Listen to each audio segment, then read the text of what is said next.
Hey everyone, welcome back to the Social Media for Mompreneurs podcast. And I am really excited about today's topic. I think it might surprise you. We're going to talk about TikTok today. I know most of the time I'm always talking about Instagram and how to scale your business, but I have yet to have anyone on my show talk about TikTok, but talk about it in a way that feels aligned with you as an individual.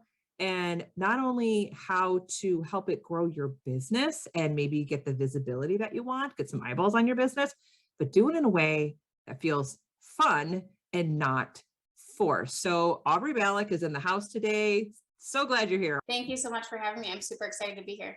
Yeah. So Aubree, you and I have a lot in common. You are a boy mom. You are a former teacher. And you also have a podcast, Freelancer to CEO podcast. So real quick, I know it won't be quick, but maybe summarize for us. Like, that's a lot. You were a former teacher. Then you went into like the whole virtual assistant freelancing. Now you have a podcast. Now you're on TikTok. So tell us a little bit about your journey. I will promise to give you the Cliff Notes version because I could go into detail here. But basically, I was teaching. I taught for 5 years. I honestly didn't see anything else in my future. Even when my husband asked me, like, what do you see 10 years down the road? Like, I always just saw myself being a teacher, like not even going into administration or anything. I really did love what I did as a teacher, but when I became a mom, that's when a lot of things shifted for me. And you don't think about those things really when you're picking a degree and you're going into your job, because you're just kind of planning for like, okay, like, yeah, I got to have a job. And you don't think about what am I going to feel like when things change, when life changes, when life comes our way, because a lot of people don't even know what the next year is going to bring. And so when I became a mom, I really was having the constant struggle of being teacher and being mom, and those lines were constantly being blurred. And I just really wanted to find a way where I could work and contribute to my family financially, but also be at home, create my own schedule. Even though as a teacher, you hear that, well, you get summers off and you have these breaks throughout the year. It's, it's not like that. There's a lot of extra time, especially if you were like me and you're feeling like I gotta, stay late and go in early. So I just felt at this time when my kids were young, I kind of just think, I was like, for the next 5 years, I want to do something from home so I could be with my kids when they're at school. I'll go back to teaching, and had tried a couple different things to make money from home, joined some network marketing companies, tried teaching kids English online. Like, I've been there, done that. And it wasn't until I was in a mom Facebook group and someone I told everybody what I had tried, and someone said, have you ever looked into being a virtual assistant? And I had never even heard of it. And so my eyes were immediately like, oh, okay, this is something new, and just kind of dove in and literally, like, my commutes to school, my breaks at school, my lunchtime was just devouring as much information as I could, reading blog posts, listening to podcasts, and really just kind of diving headfirst into that. And set a goal at the time when I started my business, I was 7 months pregnant, and set a goal to walk away from my teaching job by the time my second son was born. And I did that. I kind of proved to myself and proved to my husband that yes, this was bringing in money. I gained my first client within a week and quickly scaled that business. I had replaced my teaching income within 4 months, and about a year in, started feeling these like tugs on my heart, like, what's next? I don't know. And just knew that I wanted to show up for the people who were even asking me, like, how did you do this? And so I started a podcast because I thought that would be really, really cool. And I like to talk, as you can probably already tell within the first 5 minutes of this episode, and just started sharing what I had done and what I had learned in the year of starting a business. Not, showing up from the expert by any means, just kind of telling other people what I had gone through. And the episodes that were the ones that were the most downloaded were about freelancing and starting that business. And so kind of leaning into that, I didn't go into it thinking I was going to teach other people how to do that, but just kind of leaning into what my audience was asking for, and started giving more episodes on that. And it just slowly started to grow into that. And so now I'm three years out of the classroom, and that's what I do. I help moms and teachers start a virtual assistant business from home so that they can just have more choice and freedom in their life. And then got on TikTok about a year ago and started venturing with that as a new marketing experience. That's what I like to call it when I started on that. I like how you call it a marketing experience. Like that is really kind of a cool way to look at it. So speaking of TikTok, I know that you've only been on it for a year and you've grown your following to almost 300,000 in under a year. And I think that is like ultra impressive. So why TikTok? Why did you start there? Such a great question. So I've been on the platform since the pandemic. I think that's when a lot of people download it. We had a lot of time on our hands and I was seeing a lot of people on there and I'm like, I'm just going to download it and just kind of bide my time because I had a lot of extra time on my hands and just started just watching what was going on there. The explore page is kind of called the For You page. And so that's just where you can basically scroll through video after video. And I just was kind of seeing what other people were doing. And I just was having so much fun being a consumer on the app. So I was on the app for about 8 months before I even really started thinking like, okay, I'll start posting on here.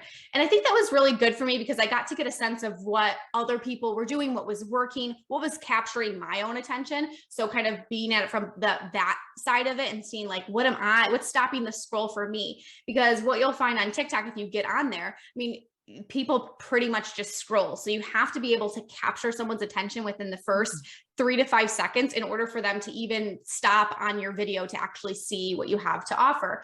So I kind of just started making notes of those things. And I think that really helped me. And I by no means had overnight success. I actually went into it when I started on there. It was February of 2021. And I had been, marketing my business on Instagram. I had been on stories and I just felt like it was kind of stagnant for me. And I was just seeing a lot of the same faces and I just wasn't gaining not enough traction, but it just kind of was like this. I felt like the same song and dance for me. And I'm like, you know what? I'm going to go over on TikTok. I feel like I've got a pretty good grasp of what's going on there. I'm going to give it 30 days. I'll, post for 30 days, consistently show up, provide value within my niche of what I'm doing. So I had a really clear picture of what I was actually going to be posting, which I think really helped me. And I was like, I'll just give it 30 days, see what happens. If after 30 days, nothing happens, no harm, no foul, like, move on and I'll go back to what I was doing. And I think it was about day like 28 where I was like, okay, I've done it and nothing's happening. And like day 28, I had like my first little like mini viral video and I'm like, okay, like we're getting somewhere. And it just was, like I said, it was really fun for me. It was something different. And I think what allowed me to post maybe a little bit more freely than I had on Instagram is because I kind of went into it with the assumption, and maybe this, helped me too, is that there's brand new people on TikTok, like people that have never heard of me before that I don't even know in real life here. And so it allowed me to post without that fear of, rejection or that fear of judgment. And that I think really helped me going into it. And now I know that there are people, like I'm doing air quotes here, like people in my real life who follow me over on TikTok, who see my stuff. But now I've just gotten so comfortable with it that I don't even think about that. And it's different from Instagram stories, where with Instagram stories, it's like you see the people who watch your content. And sometimes that can be really overwhelming for somebody to even like think about posting a story like, oh my gosh, they're going to see it. And what are they going to say? Like you don't see those same kind of metrics over on TikTok. So it allows you just to be a little bit more relaxed about it. Now, there's 2 things that stood out to me when you were explaining that. Number one is when you decided to experiment with TikTok, you not only picked the 30 days, but it sounds to me that you had a clear plan. And included in that plan, which is the second thing that stood out to me, is you were going to stay within your niche. So you didn't go on TikTok with the expectation of, I have to do what everyone else is doing, what's trending. I have to do all the dances and the lip singing and all of that. You kind of just went on with your plan of action and you stuck to your niche. Do you think that that's what really helped move the needle for you to grow so quickly on TikTok? Yeah, absolutely. And it kind of started, I would say, I'm trying to remember when I changed my podcast name. Because when I started my podcast, it was very like broad. My podcast actually was called Mom with Purpose. which is still very near and dear to my heart. But I think that was still a little broad. Like people would come to my podcast and be like, what is this podcast about?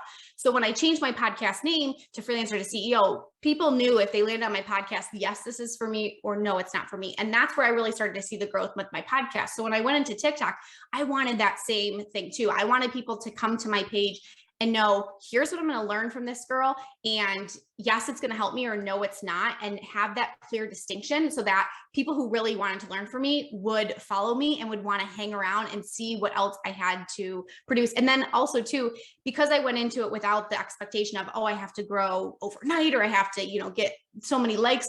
I was able to create this bank of videos that I could refer people back to. And when they came to my page, maybe they saw one video that went viral or maybe got a little bit of traction. They could come back to my page and see like, oh, this girl knows what she's talking about. She's got all these other videos here, and I can go and I can kind of binge her content that she has here. And from that content, I was continuing to push people in the direction that I wanted them to go to. So it was kind of like the tip of the iceberg for me was TikTok. And then I could say, hey, if you want to learn more about this topic, I did a whole episode on my podcast. Hey, I've got a free training in my bio. If you go grab this, I'm going to go more in depth into this. And it wasn't like I was reinventing the wheel. I was taking the content that I had already been posting on my podcast and just breaking it down into smaller bite-sized pieces, because on TikTok, it's all short form video. So it wasn't like I could take a whole, 15, 20-minute podcast episode. I could just take one piece of it. Like, here's my best tip for gaining clients. Here's my best tool that I like to use in my business. And then I could, again, continue to push them, because I have them on the platform on TikTok, but I don't own TikTok, just like we don't own Instagram. So how can I get them off where I'm not just creating this following on TikTok and not being able to do anything with it later? Of course, I'm in a business. I, have programs and courses, things that I sell. So how can I continue to nurture them off the platform with all the other free content that I have? Now, something else that I think you were doing on TikTok. So not only were you creating content, not even really creating, I guess, filming the videos, obviously, but it's content that you already had. How can engaging and answering questions on TikTok help create new content? Like, how are you doing that on TikTok? Yes, this is one of my favorite features of TikTok. Is what you'll find is a lot of people will comment, because you're getting new people all the time. It's not the same people. So I will have people who will come to my page. It still shocks me. Like, people will ask, what is a virtual assistant? So I'm getting, fresh faces on there. And from there, they're commenting on my videos, asking questions, or wanting me to go more in depth, or asking me something, that's a different piece of content that I haven't covered yet. So from there, sometimes it's hard. We're doing our podcast. I'm sure you can relate to this. It's like, all right, what do I want to talk about this week? How do I come up with these topics? I was taking the questions that I was getting asked in my comment section of my TikTok, or when I would go live on TikTok, the questions that would come up a lot. And I was creating that evergreen podcast content. So then I could, again, if this question came up, I could say, hey, I just did a whole podcast episode on it. Go check out the Freelancer to CEO podcast. And then I was, again, pushing people to the other content that I had, so that they weren't just living on TikTok. I was getting them off the platform as well. So yeah, the comments were really great for me, just to help. Sometimes even we think as like the creator of the content that we know what people want, but it was great when people were actually asking those questions, because I'm like, oh, I didn't think that they would want to know this, or that they would think about it in this way, or that they would have this misconception. A lot of times I'll do like some myth debunking on there about like what exactly is freelancing, or what is a virtual assistant. And so I was able to take that and to repurpose it over on my podcast and have that live there. And then again, anybody can find me on my podcast too, but it was a great way to give me some fresh ideas as to what people actually want to learn more about.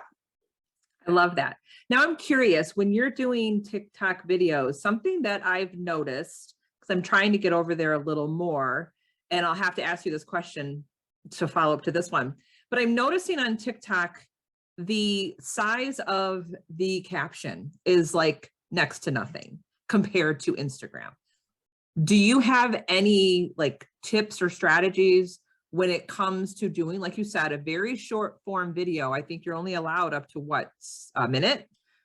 Some people can do up to 3 minutes now, but again, that's, you lose people after Mhm. even my videos that I want to go more in depth with that are minute longs, like those videos are not getting the same kind of traction that my shorter videos do. The caption is actually the thing that I love about TikTok the most, because that was my struggle with Instagram. I would sit there and have the picture and I'm like, what am I going to write for this caption? And, have to come up with something so that you would keep people on, your page and each clicking the see more and, all that stuff. So I actually liked that it was not this lengthy thing, because I was like, okay, again, less, not that I don't put thought into what I do, but it was less pressure for me to feel like I've got to come up with this super cap. Like I could just use me. I could use my hooks. I could use the information that I had, the content that I had to engage people. And it wasn't necessarily about who could write the best caption. So I actually like that too. But a lot of times what I will use the caption for is to push people to my comment section, because what TikTok really favors now in the algorithm, I feel like it changes every day and it's always hard to keep up with. I'm sure you can feel the same way about Instagram, Yes. but is the watch time. So what happens is if I use my caption to push people to the comments, people are going to go to the comments.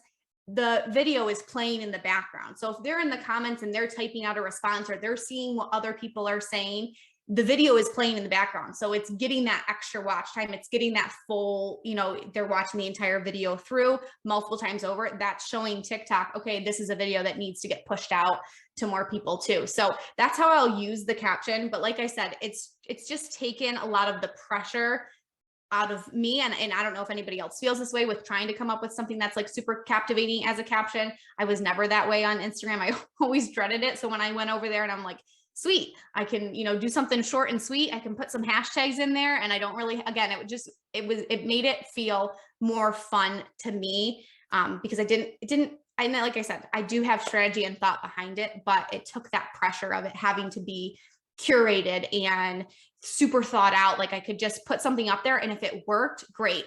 If it didn't, okay. And maybe why didn't it work? Did I maybe not word it the correct way? Did I maybe not capture them with my hook? And then the best part about it is you can, like I post 3 to 5 videos a day over there. You can reuse the content that you're posting over and over again. So there'll be times where I'll take something that I've done and maybe it didn't hit the first time and I'm like, oh, okay, like I probably didn't capture them here, or maybe I didn't put the call to action at the end like I wanted to. And I can redo that video using maybe a different sound or maybe using a different hook. And nobody's going to be any the wiser that I just did that one too. That's one of the beauties of TikTok is it's okay to reuse things. It's okay to use the same trend or the same sound over and over again too. Now that brings up a great question, because you just mentioned you show up like 3 to 5 times a day. Is that what you really need to do for, well, I guess it really goes back to what's your goal with TikTok. So for someone who's just getting started and just kind of wants to slowly build a presence, do they need to be on that platform consistently, like every day? And not only that, do they need to be also engaging with other videos? Yeah, I think the key here is consistency. I don't think that there's a magic number. And I know that there will be some people who will say, yep, this is the number you need to post. These are the times you need to post. For me, what I found is just showing up consistently. There are some days where the creative juices are flowing and I'm like, I can bang out a bunch of videos and get them up there. I know that these are going to be the pain points that people are seeing and that they want the help with. But then there's other times where I'm like, just, struggling to get that flowing.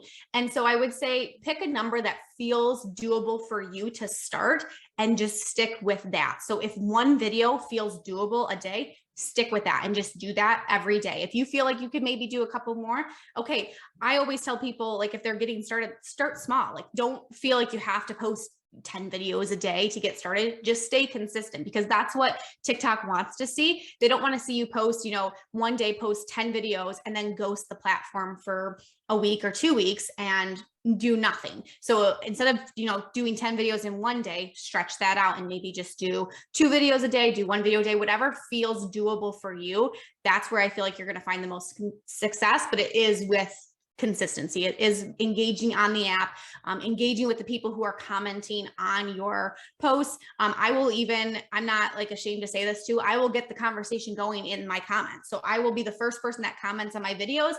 Maybe it's a question I want people to answer when they come to the comments. Maybe it's something further that I, if the video was short, sometimes in my caption, I'll say, see more in the comments. I know that people will do that on TikTok too, or on Instagram. And so I'll start the conversation, because sometimes people feel intimidated, like, well, I don't want to be the first to comment. So I'll get that going so that they come to the comments and they're like, okay, like I can answer this question, or I can engage further. And then, yeah, like engaging with other people and spending some time, like I said, that's what I did in the beginning, spending some time on the app, seeing what other people are doing, seeing how it sticks, how it feels for you. But ultimately you want to do something that feels aligned for you. If you enjoy dancing, like, do dancing. If you don't enjoy dancing, you don't have to do dancing. There's other ways to hook people in with your content. There's people on there who have millions of followers that don't do any kind of trends, any dancing. They just do face to camera, but they do it in a way that really solves a problem for, the people that are coming to their page, whether it's just to entertain, whether, it's to inspire, whether it's to give value, whether it's to educate and teach something. So really figuring out where you fall within those areas.